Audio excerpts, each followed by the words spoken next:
Қайғы кеш құрметті, қайғы күн құрметті достар, бүгін бізде кезекті бағдарламамыз ең сүйікті деп аталады. Ең сүйікті, ең сүйікті. Дайын кеттік. Нұрик, сен енді өзің актерсың ғой. Сенің мысалы өмірде қазақстандық болсын, мысалы бидікші, жалпы әлемдегі ең сүйікті актеріңіз кім? Жерард Батлер. Жерард Батлер, иә? Танымаймын да, в общем, көргенде танитын суретін шығарып қойсам. Суретін шығарып қоямын. Ал этот Қазақстандағы? Қазақстанда ең сүйікті актерім Нышанбек ағамыз. Нышанбек аға, иә? Күшті. Мысалы, өзіңе қандай кино ұнайды? Мысалы, бүкіл кинематография тарихында? Киноның тарихында болса, Побег из Шоушенка, а так негізі сол Жерард Батлер ағамыз түскен бүкіл киноны көріп шығамын. Ұнайды барлық киносы. Жерард Батлер. Стивак Жерард деген сияқты да, иә? Жерард Батлер деген. Болды, күшті. Ал, былай, сериал көргенсің ғой, мысалы, қандай сериал ұнайды? Игра в кальмаре, соңғы көрген сериалдардың бірі, сол күшті. Енді негізі бірақ бригада, бабанк, біз сол кісілер жұмуын дейтіндер ғой. Күшті. Соңғы көрген сол сериалдардың ішінде патолог болған сол не ғой, игра кальмара ғой. Иә, күшті. Кегес сұрағымыз, енді өзің футбол жанкүйерсің ғой. Мысалы, ойлаймын, әлемде бүкіл адам футбол көрмесе де өзінің сүйікті футболны клубы бар, әйтеуір бүйрегі бұратын командасы бар деп ойлаймын. Сенің қай футболны клубқа жанкүйерсің? Интер футбол клубы. Интер футбол клубының жанкүйерімін 2013 жылдан бері. Интер алға, Интер сыйла, қалғандар терпела. Сол анау Интер продакшн деген соның құрметіне. Негізі солай қойылған, енді атып кететінін білмей қалдық қой. Атып кетсек, может, тағы да бір басқаша қудыртар ма едік.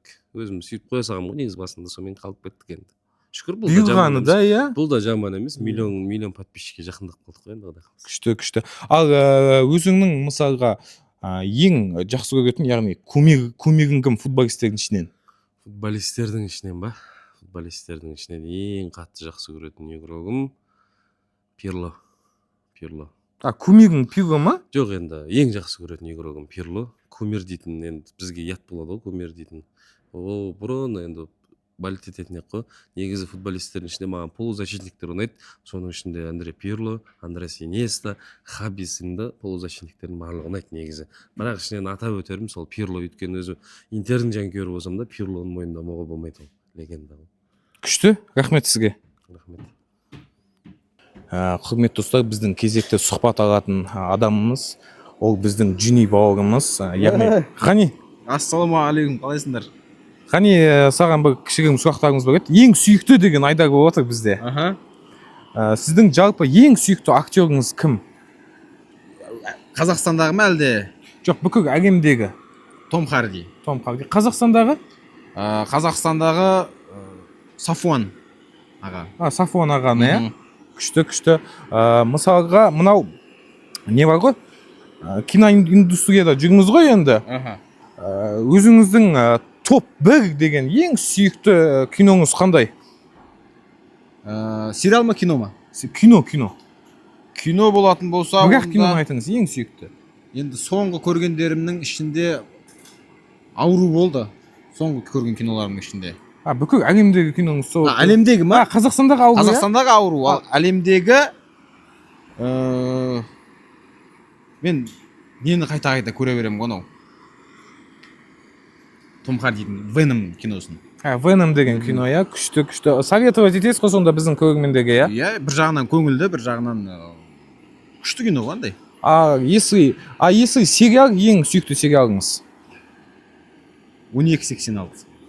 Қазақстандағы. Ал бүкіл әлемдегі? Әлемдегі Вабанк шығар. Одан басқа қатты бір сериал көрмеппін. Юсуф Мироғлы, Вабанк, солар ғой. Күшті. Ал енді мысалға футбол тақырыбын ауыссақ. Бәріміз футбол көреміз ғой? Иә. Сіздің ең сүйікті командаңыз қандай?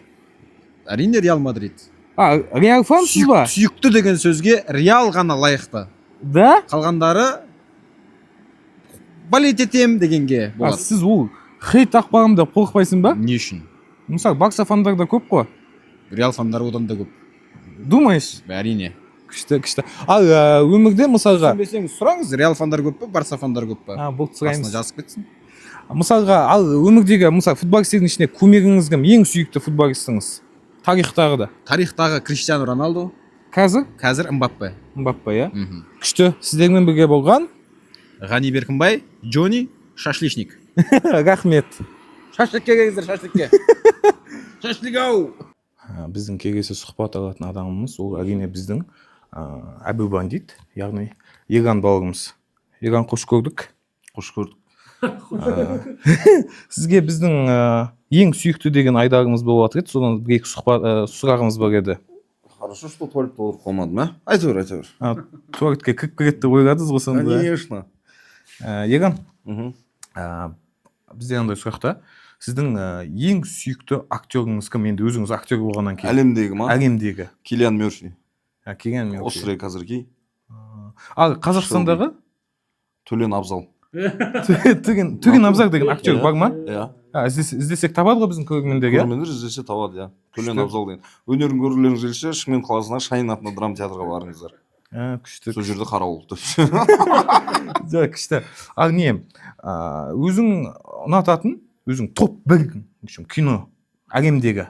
Әлемдегі ма? Әлемдегі ең сүйікті киноңыз. Бірақ кино дейтін болсақ ше. Жоқ, бірақ кино айтыңызшы. Соны көрермендеріміз біздің көрсін. Бірақ кино болатын болса, кәдімгі смыслмен болатын болса, андай бір острый переходпен болатын болса, не бар? Невидимый гость деген кино бар, испандардың. Ал Қазақстандағы?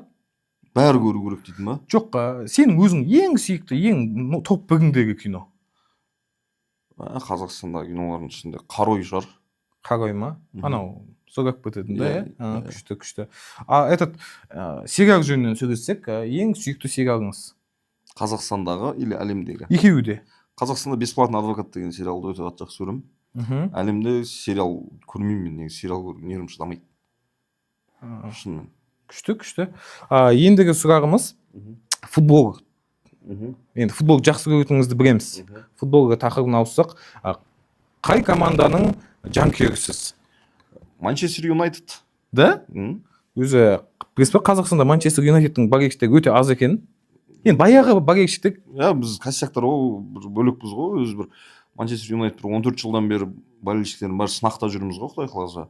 Сынақтан өтеміз деген ойдамыз, көбейетін шығармыз, қатарымыз көбейетін шығар. Уже сынақтан жайғап өтіп жатсыздар деп ойлаймын, керек. Жоқ, мен сенбеймін оған. Өйткені бұл андай тренердің эффектісі бар да, бұндай ше, новый тренер келген кезде кәдімгі 2-3 матч сондай бір күшті ойнайды да, ары қарай быт-шыт болып кететін әдеті бар. Қазір Манчестер Юнайтед екінші нөмірмен ойнаса мықты ойнайды. Кеше мысалы Ситимен, Арсеналмен екінші нөмірмен ойнады да. Енді ертең бірінші нөмірмен Фулхэмге қарсы, Лестерге қарсы, мысалы Кристал Пэласпен ойнаған кезде көру керек. Егер сол кезде де тура осындай ойнап беретін болса, онда осы команданың болашағы бар. Күшті. Ал мысалы футбол тарихындағы сіздің кімнің, қай футболисттің көмегі болғансыз? Сүйікті футболистіңіз кім? Уэйн Руни. Уэйн Руни, күшті. Сіздермен бірге болған? Ерлан Дәулетбеков және Бұғай. Біздің каналға жазылып, комментарий жазып отырыңыздар. Төмендегі сілтемені басыңыздар. Абзал, ең сүйікті деген айдар. Сіздің ең сүйікті актеріңіз кім? Қайықта? Әлемдегі. Ди Каприо. Қазақстандағы? Қазақстанда Берік Айтжанов. Берік Айтжанов, күшті. Жалпы мынау сіз үшін ең сүйікті топ 1-дегі киноңыз қандай? Кино көп қой негізі. Топ 1 olsun. Мая. Тек қандай кино бар еді? Остров проклят деген сияқты, сосын не бар тағы? Түрмедегі киноның аты қандай еді? Побег из Шоушенка, иә? Көп қой негізі. Күшті. Ал Қазақстандағы? Қазақстандағы? Қазақстанда рэкетир бар мысалы. Тағы бар. Топ 1-іне қайтыңыз да? Шал бар деген сияқты. Шал деген кино бар. Этот сериал көресіз ба? Сериал негізі көрмеймін.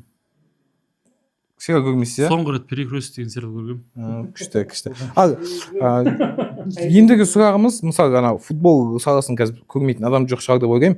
Ол көрмеймін дейсің. Действительно көрмейсіз ба? Алғаш рет кездестіріп тұрсың ондай адам. Онда сұхбатымыз осы жерден аяқталды. Сіздермен бірге болған Абзал Төлен. Рахмет.